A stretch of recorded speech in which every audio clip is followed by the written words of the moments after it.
Hello दोस्तों, welcome back to market WIP। आज मैं आपके साथ डिस्कस करने वाला हूँ मल्टीबैगर सेक्टर।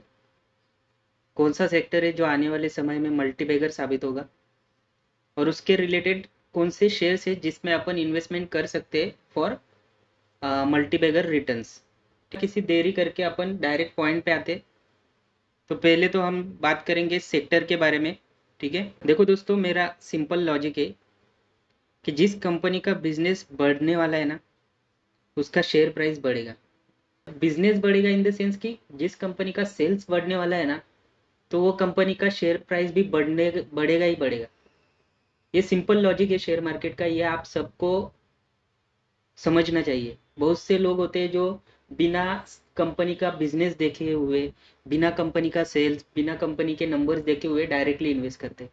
तो सबसे पहले आपको एक चीज़ आपके इन्वेस्टमेंट के लिए सुधारना है कि आपको इन्वेस्टमेंट करते वक्त सबसे पहले कंपनी का सेल्स देखना है, कंपनी का बिजनेस देखना है। ठीक है, सो मतलब कहने का मेरा मतलब यही है कि सबसे पहले लॉजिक यही रहता है मल्टीबैगर शेयर ढूंढने का, कि एक प्रिडिक्शन करना रहता है आपको कि कौन सा ऐसी कंपनी है जिसका फ्यूचर में, आने वाले फ्यूचर में सेल्स बढ़ेगा, बिजनेस बढ़ेगा। अगर ये अपन ने प्रिडिक्ट कर लिया तो समझो अपने को मल्टीबैगर शेयर मिल गया। ठीक है, अब क्या होता है ना, फ्यूचर में कौन सी कंपनी मल्टीबैगर बनेगी, ठीक है, ये अपन तभी बोल सकते हैं कि मतलब ये तभी अपन बोल सकते हैं जब हमें पता हो कि आज के दिन कंपनी का, समझो समझो आज के दिन एक कंपनी है जिसका सेल है 10 करोड़ का। ठीक है, और हमको पता है कुछ ऐसे रीजंस है और कुछ ऐसे फैक्ट्स है जिसके बलबूते पे हम बोल सकते हैं कि कंपनी का आने वाले फ्यूचर में, कंपनी का ये जो 10 करोड़ का सेल है, ये बढ़ के 1000 करोड़ या 2000 करोड़ या फिर उसको भी क्रॉस करके आगे बढ़ने वाला है।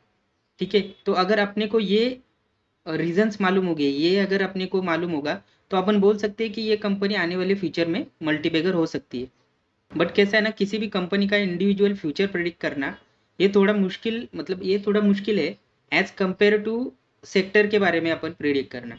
ठीक है, अब देखो ऐसा एक सेक्टर है जो दोस्तों जिसे मैं बारीकी से फॉलो कर रहा हूँ। ठीक है, पिछले कुछ महीनों से, या फिर आप कह सकते हो अभी ऑलमोस्ट 1 साल होने को आया है। ठीक है, ऐसा एक सेक्टर है जो मुझे ऐसा लगता है कि वो आने वाले टाइम में मल्टीबैगर साबित हो सकता है। सो मैं डायरेक्टली बोल देता हूँ दोस्तों, वो सेक्टर है मैन्युफैक्चरिंग सेक्टर। ठीक है, अब मैन्युफैक्चरिंग सेक्टर में भी टू बी स्पेसिफिक अगर मैं बोलूँगा तो इलेक्ट्रॉनिक मैन्युफैक्चरिंग सेक्टर है। ठीक है, और उसमें भी अगर स्पेसिफिक और डीप में जाऊँगा तो सेमीकंडक्टर रिलेटेड जितने भी मैन्युफैक्चरिंग, मतलब सेमीकंडक्टर रिलेटेड, देखो इलेक्ट्रॉनिक मैन्युफैक्चरिंग सेक्टर ये आने वाले टाइम में मल्टीबैगर होने वाला है, और उसमें भी सेमीकंडक्टर रिलेटेड जो शेयर्स है उनको सबसे ज़्यादा फायदा मिलने वाला है। ठीक है, अब मैं ऐसा क्यों बोल रहा हूँ, अब देखो मल्टीबैगर, अगर कोई मल्टीबैगर सेक्टर होने वाला है मतलब वो सेक्टर में पैसा आने वाला है, इन्वेस्टमेंट आने वाला है, वो सेक्टर में बिजनेसेस बढ़ने वाले हैं। ठीक है, तो कुछ तो रीज़न चाहिए कि जिसके बलबूते पे आप कह सको कि हाँ फ्यूचर में ये सेक्टर में बिजनेसेस बढ़ने वाले हैं। तभी तो अपन बोल सकते हैं ना कि ये सेक्टर मल्टीबैगर रिटर्न दे सकता है। तो देखो दोस्तों, मेरे पास कुछ रीज़न है। ठीक है, वो रीज़न के वजह से मैं आपको ये बोल रहा हूँ कि वो सेक्टर मतलब ये इलेक्ट्रॉनिक मैन्युफैक्चरिंग सेक्टर आने वाले समय में मल्टीबैगर होगा। वो रीज़न तो सबसे पहला रीज़न है दोस्तों, गवर्नमेंट का सपोर्ट। ठीक है, अब देखो दोस्तों, किसी भी सेक्टर को ना आगे बढ़ने के लिए, मल्टीबैगर रिटर्न्स देने के लिए गवर्नमेंट का सपोर्ट होना काफ़ी ज़्यादा इम्पोर्टेंट बात हो जाती है। ठीक है, अब ऐसे में गवर्नमेंट का सपोर्ट होगा तो ही बिजनेस बढ़ते हैं। ठीक है, तो गवर्नमेंट का अभी ऐसे में देखो, गवर्नमेंट सेमीकंडक्टर के लिए काफ़ी कुछ कर रहा है। ठीक है, अगर आप गूगल करोगे government role in semiconductor sector in India, तो आपको काफ़ी सारी चीज़ें देखने को मिलेगी। गवर्नमेंट का क्या रोल है सेमीकंडक्टर सेक्टर के लिए वो देखो। ठीक है, गवर्नमेंट ने लॉन्च किया है सेमीकॉन इंडिया प्रोग्राम। ठीक है, लॉन्च कब किया है, दिसंबर 2021 में। अगर आप सेमीकंडक्टर रिलेटेड अभी 2-3 मिनट में, मतलब ये अपना डिस्कस होने के बाद मैं आपको कुछ शेयर्स बताने वाला हूँ जिसमें आप इन्वेस्टमेंट कर सकते हो मल्टीबैगर रिटर्न्स के लिए। तो आप देखो कि वो शेयर्स में मूव, मतलब बड़ा मूव आना कब से चालू हुआ है। ठीक है, तो आपको ये पीरियड का उधर इम्पैक्ट दिखेगा। ठीक है, तो ठीक है, देखो दोस्तों, गवर्नमेंट ने क्या किया है, सेमिकॉन इंडिया प्रोग्राम लॉन्च किया है। अब ये लॉन्च क्यों किया है? To develop India semiconductor and display manufacturing ecosystem. पूरा इंडिया का सेमीकंडक्टर इकोसिस्टम बनाने के लिए गवर्नमेंट ने ये फर्स्ट तो 21 में लॉन्च किया है। सेमिकॉन 2 करके भी एक इंडिया ने मिशन लॉन्च किया है। आई थिंक मतलब काफ़ी सारे मिशन हैं, आप अगर डिटेल में सर्च करोगे तो आपको मिल जाएगा। ठीक है, next modified program for semiconductor and display fab ecosystem. काफ़ी सारे प्रोग्राम्स है जो गवर्नमेंट ने लॉन्च किया है। India semiconductor mission, national policy on electronics 2019। ठीक है, सो आपको काफ़ी ज़्यादा चीज़ें देखने को मिलेगी। अब देखो, गवर्नमेंट ने और एक बात बोली थी रिसेंटली कि सेमीकंडक्टर सेक्टर मतलब इंडिया को सेमीकंडक्टर मैन्युफैक्चरिंग हब बनाने का, ये देखो इधर है भी इंडियाज़ इमरजेंसी। ठीक है, बट गवर्नमेंट ऐसा बोला है गवर्नमेंट ने डायरेक्टली कि हम लोग इंडिया को सेमीकंडक्टर मैन्युफैक्चरिंग हब बनाएंगे। और अगेन उन्होंने ये भी बोला है कि इंडिया को इलेक्ट्रॉनिक्स मैन्युफैक्चरिंग हब बनाएंगे। जैसे मतलब अभी तक तो चाइना लीडर है, ठीक है, इलेक्ट्रॉनिक मैन्युफैक्चरिंग में। सो इंडिया का भी एक एम है कि हमें भी इलेक्ट्रॉनिक मैन्युफैक्चरिंग हब बनाना है इंडिया को। तो देखो दोस्तों, ये कुछ चीज़ें रहते हैं ना, ये काफ़ी ज़्यादा इम्पोर्टेंट साबित होती है आने वाले समय में मतलब सेक्टर को बूस्ट करने के लिए ये सब चीज़ें काफ़ी इंपॉर्टेंट हो जाती है। ओके, सो नेक्स्ट रीज़न है दोस्तों मेरा कि बिग प्लेयर्स का इन्वॉल्वमेंट, राइट। सो देखो, सेमीकंडक्टर सेक्टर में सब एक टाटा ने बहुत बड़ा इन्वेस्टमेंट किया है। ठीक है, देखो Tatas are setting up a cheap manufacturing unit in Dholera for an investment of ₹91,000 crore. अब देखो दोस्तों, 91,000 करोड़ का इन्वेस्टमेंट, ये काफ़ी ज़्यादा बड़ा इन्वेस्टमेंट होता है। अब आप सोचो कि अगर बड़े बड़े प्लेयर्स इतना बड़ा अमाउंट अगर कुछ सेक्टर में इन्वेस्ट कर रहा है, मतलब उनको भी कुछ स्कोप नज़र आ रहा है, इसलिए इतना बड़ा अमाउंट का इन्वेस्टमेंट कर रहे हैं ना। ऐसा नहीं कि सिर्फ टाटा ही इन्वेस्ट कर रहा है, इसमें आप इंडिया के बड़े बड़े प्लेयर्स आपको दिखेंगे। अदानी ग्रुप ने भी प्लान किया है टू इन्वेस्ट 83,947 करोड़। टाटा का 91,000 करोड़ का इन्वेस्टमेंट, अदानी का 83 था, मतलब ऑलमोस्ट 84,000 करोड़ का इन्वेस्टमेंट मैन्युफैक्चरिंग मतलब सेमीकंडक्टर मैन्युफैक्चरिंग में, in partnership with Israel tower semiconductor. अब आप सोचो दोस्तों, मतलब ये जो दो रीज़न है मेरे, अगर कोई कंपनी अगर कोई ग्रुप इतना बड़ा इन्वेस्टमेंट कर रहा है तो ऑब्वियसली उनको कुछ तो ग्रोथ दिख रहा है। ठीक है, उनको कुछ तो ऐसा है कि उनको लग रहा है कि नहीं, इससे कुछ तो पोटेंशियल है ये सेक्टर में, इसलिए वो कर रहे हैं। ठीक है, और एक था एक सीजी पावर का है। सीजी पावर ने भी ऑलमोस्ट 7 to 8,000 आई गेस कुछ इन्वेस्ट किया है। ठीक है, सेमीकंडक्टर में और भी कुछ प्लेयर्स है जो अभी आ रहे हैं। ठीक है, अभी बाहर निकल के आ रहे हैं जो सेमीकंडक्टर में इन्वेस्ट कर रहे हैं। ठीक है, अभी भी कर रहे हैं, और आपको और आने वाले कुछ टाइम में और कुछ इन्वेस्टमेंट आते हुए दिखेंगे। तो दोस्तों देखो, मुझे इतना ही आपको समझाना है कि देखो, बिजनेस वही बढ़ेगा जहाँ पे गवर्नमेंट का सपोर्ट हो, जहाँ पे बड़े प्लेयर इंटरेस्ट दिखा रहे हो। ठीक है, देखो अब मैं ज़्यादा इसमें डीप नहीं जाना चाहता, क्योंकि फिर वीडियो काफ़ी ज़्यादा लंबी हो जाएगी और आप लोग वीडियो का पार्ट कुछ स्किप करने लगोगे। ठीक है, तो अगर आपको स्टडी करना है तो जी बिल्कुल आप भी कुछ डीप में जा सकते हो, मतलब गवर्नमेंट का एक्चुअल क्या प्रोग्राम्स है, ये जो बड़े बड़े इन्वेस्टर है वो किस चीज़ में स्पेसिफिक, किस चीज़ में सेमीकंडक्टर के रिलेटेड किस चीज़ में इन्वेस्ट कर रहे हैं, ये सब चीज़ें जो आप गूगल जाके आप खुद से भी देख सकते हो। ठीक है, अच्छा, तो मैं आपको बता रहा था कि मल्टीबैगर वही सेक्टर होते हैं जहाँ पे गवर्नमेंट का सपोर्ट हो और बिग प्लेयर इंटरेस्ट दिखा रहे हो। ठीक है, अब इसका एक अच्छा एग्जांपल मैं आपको बता सकता हूँ।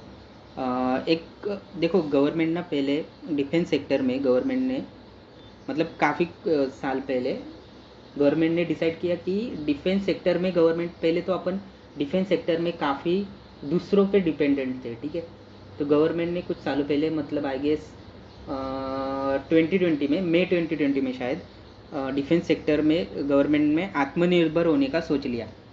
ठीक है, और गवर्नमेंट ने डिफेंस इक्विपमेंट का इंपोर्ट कम कर दिया और गवर्नमेंट ने ऐसा सोचा कि नहीं, अभी डिफेंस का जितना भी इक्विपमेंट है वो इंडिया से ही, उसका मतलब इंडिया में ही सब कुछ करेंगे, ठीक है।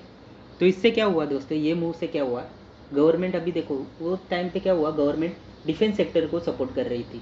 तो वो टाइम पे क्या हुआ, जो भी डिफेंस रिलेटेड मतलब गवर्नमेंट का ये सपोर्ट देख के आने वाले कुछ टाइम के बाद डिफेंस सेक्टर के कंपनीज को का बिजनेस अचानक से बढ़ने लगा। और बढ़ने लगा तब क्या हुआ, कंपनीज को फ़ायदा होने लगा इसका, कंपनीज का सेल्स नेट प्रॉफिट बढ़ने लगा और अल्टीमेटली कंपनीज के शेयर प्राइस को भी उसका बेनिफिट मिलने लगा, ठीक है। अगर मैं देखो अभी मैं एक आपको एक फ्रेश एग्जांपल दिखाता हूँ। अब देखो हिंदुस्तान एरोमेटिक को देखो, ठीक है। ये हाल का शेयर है। आत्मनिर्भर होने का स्कीम कब लॉन्च किया गवर्नमेंट ने, मई 20 में, राइट। तो मई 20 से अगर आप देखोगे मई 20 से, तो मई 20 से 2000% रिटर्न दोस्तों, 4 साल में 2000 का रिटर्न। और एक देखते हैं अपन कोचिन शिपयार्ड का आप चार्ट देखो एक, ठीक है। तो इसमें भी देखो आप वीकली टाइम फ्रेम पे देखते हैं, ये भी चार्ट कोचिन शिपयार्ड 2017 में लिस्ट हुआ, 2017 के बाद कुछ भी रिटर्न नहीं था, राइट। फिर जैसे ही स्कीम लॉन्च हुई, एक्चुअली ये 20 में लॉन्च हुई लेकिन उसका इफेक्ट 20 से ही अपन देखते हैं, ठीक है। 20 से वो स्लोली बढ़ना चालू हो गया और फिर एकदम से जंप मारा अगेन, इसमें भी 2000% रिटर्न। अभी और कौन सा देखते हैं, GRSC देखते हैं। GRSC सेम चार्ट आपको देखो तीनों का अभी देखा तो तीनों का भी सेम चार्ट है, राइट। एक्चुअली ना दोस्तों मई 20 में लॉन्च किया था, लेकिन सेकंड स्कीम एक लॉन्च की थी गवर्नमेंट ने, आई गेस 22 में, जून 22 में की थी, ठीक है। तो अपन उधर से ही पकड़ते, ठीक है। ये देखो इसमें भी 1000% का रिटर्न है। मतलब दोस्तों मुझको इतना ही कहना है आपको कि गवर्नमेंट का सपोर्ट जिस सेक्टर को होगा, जिस सेक्टर में बड़े प्लेयर इंटरेस्ट दिखा रहे होंगे, तो वो सेक्टर आपको मल्टीबैगर रिटर्न देगा ही देगा, ठीक है। चलो दोस्तों अभी काफ़ी ज़्यादा सेक्टर के बारे में अपन बोल चुके हैं। अभी अपन डायरेक्ट शेयर्स में जंप करते हैं, ठीक है। अब इलेक्ट्रॉनिक मैन्युफैक्चरिंग सेक्टर में और उसमें भी सेमीकंडक्टर रिलेटेड ऐसे कौन से शेयर है जिसमें अपन इन्वेस्टमेंट कर सकते हैं लॉन्ग टर्म के लिए। अभी देखो मेरा तो पर्सनल फेवरेट जो है मैं आपको वही बताता हूँ। इसके अलावा भी कुछ और शेयर है जिसमें आप कर सकते हो, लेकिन क्विकली अपन देख लेते। देखो मैं अभी शेयर्स का फंडामेंटल एनालिसिस नहीं करूँगा, सिर्फ आपको नाम बताऊँगा और एक ओवरव्यू दूंगा, ठीक है। सो पहला शेयर है केनेस टेक्नोलॉजीज़, ठीक है। तो देखो Kaynes technology is an electronic manufacturing service company that is involved in a semiconductor industry in India, ठीक है। सेमीकंडक्टर का यूनिट ये लोग डाल रहे हैं सानंद गुजरात में, ठीक है। 46 एकड़ का इन्होंने लैंड एक्वायर किया है, उसमें ये प्लांट डालने वाले, ठीक है, मैन्युफैक्चरिंग प्लांट डालने वाले। सो फर्स्टली तो एक ये हो गया केनेस टेक्नोलॉजी, जो काफ़ी सॉलिड शेयर मुझे दिखता है सेमीकंडक्टर में। अगर आपको और डीप में जानकारी चाहिए तो आप गूगल करके आप और डीप में ये शेयर के बारे में पढ़ सकते हो, ठीक है। नेक्स्ट शेयर है दोस्तों RIR, ठीक है। सो IRR power electronics limited is a global landmark in semiconductors, having more than 2.5 decades of technology association with International Rectifier USA for manufacturing of power semiconductors। तो इनको RIR पावर इलेक्ट्रॉनिक्स, अभी देखो इनका market cap ना काफ़ी ज़्यादा कम है, मतलब आई गेस आप देखो एक बार, एक मिनट अपन देखते हैं ये, ठीक है। तो इसका मार्केट कैप 2500 करोड़ का मार्केट कैप है। तो ये काफ़ी छोटी कंपनी है, लेकिन एक्सपीरियंस वाइज देखा जाए तो काफ़ी बढ़िया एक्सपीरियंस है कंपनी का। एसोसिएशन है कंपनी का इंटरनेशनल रेक्टिफायर USA के साथ। तो एक काफ़ी बढ़िया ऑप्शन है इन्वेस्टमेंट के लिए। और देखो मार्केट कैप कम होने के कारण इसमें ग्रो होने का स्कोप भी काफ़ी ज़्यादा बड़ा है, ठीक है। अगर आप केनेस टेक्नोलॉजी से कंपेयर करोगे तो केनेस टेक्नोलॉजी का मार्केट कैप कितना है, केनेस टेक्नोलॉजी का मार्केट कैप है 35,000 करोड़ दोस्तों, और RIR पावर का 2,500 करोड़ का है। मतलब आप सोचो 2500 करोड़ से 35 करोड़ तक भी अगर ये कंपनी पहुंच जाए तभी भी ये हज़ार परसेंट से ऊपर का रिटर्न देने वाली है। मतलब आप ये छोटी छोटी बातें ये आप सोचो, इसका आप स्टडी करो, ठीक है। नेक्स्ट शेयर है दोस्तों Tejas network, subsidiary of Tata group. ये टाटा ग्रुप की कंपनी है दोस्तों। ये एक बड़ी, ये पॉइंट एक बहुत बड़ा है, टाटा ग्रुप की company is involved in a semiconductor industry through its acquisition of Saankhya labs and Indian semiconductor and wireless communication company. Tejas network semiconductor में है, सेमीकंडक्टर सेक्टर में आने के लिए उसने एक्वायर किया है संख्या लैब को, ठीक है। 64% का स्टेक एक्वायर किया है। संख्या लैब एक्चुअली तेजस नेटवर्क डायरेक्टली सेमीकंडक्टर में काम नहीं करती है, संख्या लैब काम करती है और इसके लिए संख्या लैब को तेजस नेटवर्क ने एक्वायर किया है। और दूसरी बात, तेजस नेटवर्क एक टाटा ग्रुप की कंपनी है, ये आपको मालूम होना चाहिए, ठीक है। नेक्स्ट है सैरमा। देखो सैरमा टेक्नोलॉजी ने भी सब्सिडरी कंपनी फॉर्म की है called Syrma semicon private limited to focus on semiconductor business, okay. So ये सैरमा ने भी सेमीकंडक्टर में एंट्री ले ली है थ्रू इनकॉर्पोरेशन ऑफ एक सब्सिडरी कंपनी का इनकॉर्पोरेशन करके सेमीकंडक्टर इंडस्ट्री में सैरमा ने भी एंट्री ले ली है, ठीक है। नेक्स्ट शेयर है एमी ऑर्गेनिक्स। देखो एमी ऑर्गेनिक्स ने भी सेमीकंडक्टर सेक्टर में एंट्री ले ली है, semiconductor space, by acquiring a majority stake in chemical maker Baba fine chemical, ठीक है। Baba fine chemical is engage in a business of manufacturing speciality chemicals use in semiconductor electronic industry. अभी देखो बाबा chemical क्या करती है ना, कुछ केमिकल है जो प्रोड्यूस करती है, वो केमिकल सेमीकंडक्टर और इलेक्ट्रॉनिक इंडस्ट्री में काफ़ी ज़्यादा उनका डिमांड है, ठीक है। सो ऑब्वियसली अगर सेमीकंडक्टर सेक्टर ग्रो होगा तो बाबा फाइन केमिकल्स को फ़ायदा होगा, और बाबा फाइन केमिकल्स को फ़ायदा होगा तो अमी ऑर्गेनिक्स को फ़ायदा होगा। अमी ऑर्गेनिक्स को फ़ायदा होगा, कंपनी का सेल्स बढ़ेगा, नेट प्रॉफिट बढ़ेगा, कंपनी का शेयर प्राइस भी बढ़ेगा ही बढ़ेगा, राइट। ओके, सो नेक्स्ट और लास्ट एक है सीजी पावर। अब देखो सीजी पावर का ना मार्केट कैप काफ़ी ज़्यादा बड़ा है, ठीक है। तो इसमें रिटर्न आपको अगर आप कंपेयर करोगे आर पावर से, काइनेस से और बाकी मतलब जो मैंने अभी शेयर बताया आपको, अगर उनसे कंपेयर करोगे तो इसका कैपिटल मार्केट कैप काफ़ी ज़्यादा बड़ा है। शायद ये उतना जितना वो लोग दे सकते हैं रिटर्न, शायद ये उतना नहीं दे सकता, लेकिन ये भी, बट देखो इसमें रिस्क काफ़ी आपको कम मिलेगी दोस्तों, काफ़ी, क्योंकि ये लार्ज कैप कंपनी है, ठीक है। और मतलब कंपनी का प्रोडक्ट एंड सर्विसेज का पोर्टफोलियो काफ़ी बड़ा है, ठीक है। तो एक रिस्क फ्री कंपनी आप बोल सकते हो, रिस्क काफ़ी ज़्यादा कम है और काफ़ी ज़्यादा अच्छे रिटर्न्स आपको ये प्रोवाइड कर सकती है, ठीक है। सेमीकंडक्टर में आपको पता होगा इन्होंने भी इन्वेस्टमेंट किया है, मैन्युफैक्चरिंग प्लांट एक्चुअली ये भी डाल रही है, ठीक है, सेमीकंडक्टर। सो सीजी पावर भी सेमीकंडक्टर में अपना मैन्युफैक्चरिंग कर रही है। सो ये एक हो गया।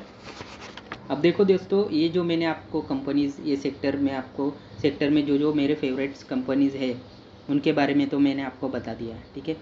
अब और एक बात देखो, कुछ लोग ना फंडामेंटल्स चेक करते रहते हैं, ठीक है। लाइक कुछ लोगों का ऐसा रहता है कि पी रेशो काफ़ी ज़्यादा है तो हम लोग नहीं इन्वेस्ट करेंगे। मतलब अगर पी रेशो 100 के 200 है तो मतलब कंपनी ओवर वैल्यू है और हमें इसमें इन्वेस्ट करना ही नहीं है। तो दोस्तों देखो, अगर फ्यूचर की बात है ना, तो दोस्तों उस केस में ना आपको फंडामेंटल्स डजेंट मैटर, उस केस में आपको फंडामेंटल्स देखना ही नहीं है। अगर आपको मल्टीबैगर रिटर्न चाहिए तो आप फंडामेंटल्स भूल जाओ, ठीक है। पी तो देखो, पी तो मतलब जैसे जैसे सेल्स प्रॉफिट बढ़ता रहता है ना तो पी अपने आप कम हो जाता है। अभी देखो मैं आपको ना एक तेजस नेटवर्क का दिखाता हूँ। देखो तेजस नेटवर्क का जुलाई में कितना था पी, ऑलमोस्ट 400 का पी था। आज के दिन कितना है तेजस नेटवर्क का पी, 47। अब इतना बड़ा ड्रॉप कैसे? अभी देखो, अगर जून में अगर आप रहते तो जून में तो आप बोलते कि नहीं इसमें तो मैं कभी भी ज़िंदगी में नहीं इन्वेस्ट करूँगा, ये तो काफ़ी ज़्यादा ओवर वैल्यूड कंपनी है। लेकिन जैसे इसके रिजल्ट अच्छे आने लगे, सीधा 400 से सीधा 47 पे आ गए दोस्तों पी। अभी आपको मैं दिखाता हूँ ना, ये देखो रिजल्ट, देखो 100 करोड़ का जिसका सेल हो रहा था जून 23 तक, 100 करोड़ का जिस कंपनी का सेल हो रहा था वो कंपनी का सेल बढ़ के आज ऑलमोस्ट 3000, एक क्वार्टर का 3000 करोड़ पे सेल पहुंच गया है। और जिस कंपनी का नेट प्रॉफिट -26 करोड़ का था वो आज बढ़ के 275 करोड़ का हो गया। मतलब आप देखो 100 गुना से ज़्यादा कंपनी का नेट प्रॉफिट बढ़ गया है, 100 गुना से ज़्यादा कंपनी का सेल्स बढ़ गया। तो कैसा ड्रॉप आ गया है कंपनी के पीई में, सीधा 400 से एक महीने में, वो भी एक सॉरी जुलाई 24 ना, हाँ। सो एक महीने में, एक क्वार्टर में ही कंपनी का पी सीधा 400 से सीधा 47 पे आ गया। तो ये देखो, ये चीज़ें जो आपको ध्यान में रखनी है, ठीक है। देखो अगर आपको मल्टीबैगर में इन्वेस्ट करना है ना, तो फंडामेंटल्स बिल्कुल भी मत देखो, कंपनी का बिजनेस देखो और कंपनी का होने वाली फ्यूचर ग्रोथ क्या है कंपनी में वो देखिए, वो ज़्यादा मैटर करती है, ठीक है। ये फंडामेंटल्स तो फ्यूचर में ना आपका अपने आप ठीक हो जाती है फंडामेंटल्स। और ऐसा है ना कि फंडामेंटल्स जब ठीक हो जाते हैं ना, तब तक कंपनी काफ़ी ज़्यादा अच्छे रिटर्न्स दे चुकी होती है। आप समझे मेरी बात, जब तक कंपनी का फंडामेंटल्स अच्छा हो जाएगा ना, तब तक कंपनी ऑलरेडी रिटर्न दे चुकी होगी। आप तब जाओगे इन्वेस्टमेंट करने के लिए और तब आपको दिखेगा कि कंपनी का शेयर प्राइस गिर रहा है। सही टाइम पे इन्वेस्टमेंट करना काफ़ी ज़्यादा इंपॉर्टेंट है दोस्तों, फंडामेंटल्स के तरफ बिल्कुल भी ध्यान मत दो, ठीक है। सो दोस्तों देखो, यही देखो इतना ही था ये वीडियो में। आपको बस मुझे यही कहना है कि आप अभी ये जो चांस है, ये चांस बिल्कुल भी आप मिस मत करिए दोस्तों। आने वाले टाइम में ये सेक्टर काफ़ी ज़्यादा बूम होने वाला है। सो ये चांस आप बिल्कुल भी मिस मत करो, ठीक है। अभी जो भी मैंने आपसे कहा है ना, इस पर आप अपनी भी स्टडी करो। ऐसा नहीं कि मैंने बोल दिया और आपने डायरेक्टली इन्वेस्टमेंट कर दिया, ठीक है। आप खुद की स्टडी करो और जो कुछ मैंने बोला है उसे कंसिडर करो, राइट। सो और प्लीज़ दोस्तों एक रिक्वेस्ट कर रहा हूँ आपसे कि प्लीज़ प्लीज़ प्लीज़ चैनल को सब्सक्राइब करिए। अभी ही मैंने चैनल का स्टार्टिंग किया है, तो चैनल को सब्सक्राइब करिए। और सब्सक्राइब करने के बाद काफ़ी ज़्यादा इंपॉर्टेंट है दोस्तों कि बेल आइकॉन प्रेस करिए, क्योंकि बेल आइकॉन प्रेस करने के बाद आपको आने वाले सब वीडियो का नोटिफिकेशन मिलेगा, वीडियोज़ मिस नहीं होंगी आपकी, ठीक है।